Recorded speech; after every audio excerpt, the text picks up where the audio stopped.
The next thing we're going to focus on is taking off the caliper. There's two ways you could do this. You could first take off the brake caliper, these two bolts here, and swing it out. And then you have to take off these caliper bracket bolts. They're connected by a 17 millimeter right there.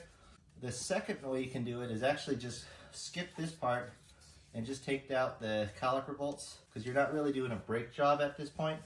You're just going to be taking off the caliper so you can work on removing the wheel bearing itself. I have a breaker bar here, and I'm going to focus on loosening it. So we're going to put the 17 on with the breaker bar and just begin to loosen it. And then there's a bottom section too, right? So, and then once you loosen it with the breaker bar, you just put on a regular socket and just start to ratchet it out.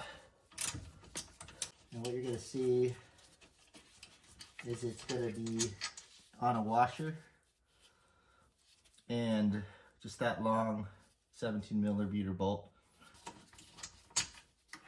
And then that's the other one. You're going to just put that aside, and then you're going to pretty much slide the caliper off.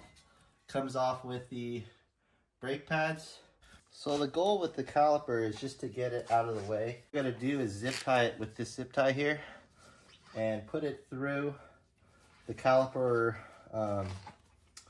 bracket hole. And then what we're going to do after that is zip tie it to the coil as high as you can make it, just to get it out of the way, but you're going to have to cut the zip tie later, so you don't want it to be in an area that you can't access. The other thing you want to watch out for is just putting too much tension or kind of issues with the brake line. You don't want it to be stretched, you don't want it to be pinched, you just want it to be relaxed a little bit. So this is as high as I usually go, but it's enough room to work.